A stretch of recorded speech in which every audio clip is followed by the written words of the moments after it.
পূর্বঘোষিত যুদ্ধবিরতির মধ্যেই নতুন করে ভয়ঙ্কর আগ্রাসনে নামল ইসরায়েল। বৃহস্পতিবার ভোরবেলা দক্ষিণ লেবাননের আকাশে গর্জে উঠল ইসরায়েলি যুদ্ধবিমান।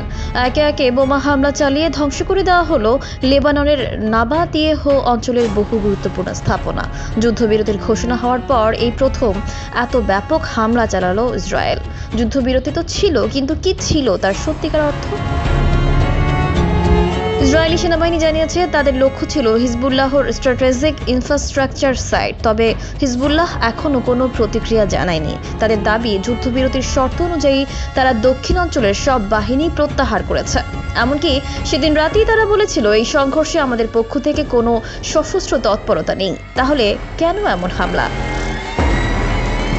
লেবাননের স্বাস্থ্য মন্ত্রণালয় জানিয়েছে এই হামলায় অন্তত একজন নিহত এবং আরও ৮ জন আহত হয়েছেন। নাবাতিয়েহ অঞ্চলের পাহাড়ি ঢালে আকাশ থেকে ছোড়া বোমার আগুনে পুড়ে ছাই হয়ে গেছে পুরো এলাকা। এমনকি এই অঞ্চল, যা সীমান্ত থেকে মাত্র ১২ কিলোমিটার দূরে, এখন এক অভিশপ্ত ধ্বংসস্তূপে পরিণত হয়েছে। এই বোমা বর্ষণ আসলে যুদ্ধবিরতির শর্তবিরোধী কেন? যুদ্ধবিরতির পরেও ইসরায়েলি বাহিনী নিয়মিতভাবে দক্ষিণ লেবাননে বোমা হামলা চালিয়ে যাচ্ছে। শুধু তাই নয়, তারা একাধিকবার বৈরুতের দক্ষিণাংশেও হিজবুল্লাহ নিয়ন্ত্রিত এলাকায় হামলা করেছে। অথচ যুদ্ধবিরতির শর্ত ছিল লিতানি নদীর দক্ষিণে আর কোনো সশস্ত্র গোষ্ঠী অস্ত্র রাখবে না এবং ইসরায়েল দক্ষিণ অঞ্চল থেকে পুরোপুরি সেনা প্রত্যাহার করবে। তাহলে প্রশ্ন আসে, কেন যুদ্ধবিরতির শর্তগুলো ভঙ্গ হচ্ছে?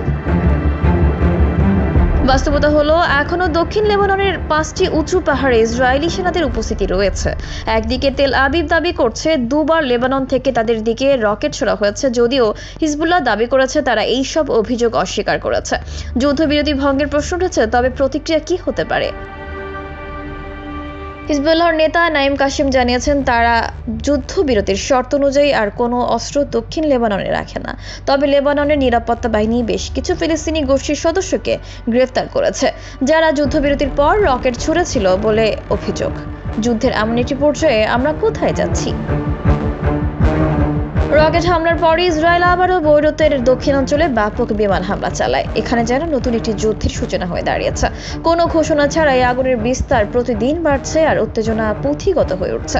আগের সশস্ত্র সংঘর্ষের মতো কি এবারও পরিস্থিতি আরও ভয়াবহ হয়ে উঠবে?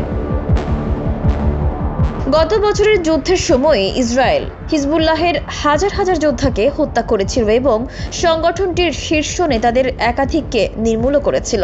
এই হামলায় তারা সংগঠনটির অস্ত্র ভাণ্ডারও ধ্বংস করে দিয়েছিল। হিজবুল্লাহর নেতা হাসান নাসরুল্লাহ পর্যন্ত তখন ইসরায়েলের নিশানায় ছিলেন। যুদ্ধ তখন শুরু হয়েছিল গাজায়, যখন হিজবুল্লাহ হামাসের প্রতি সংহতি ঘোষণা করে গুলি চালিয়েছিল। এরপরও কি একটি নতুন পরিস্থিতি তৈরি হতে যাচ্ছে?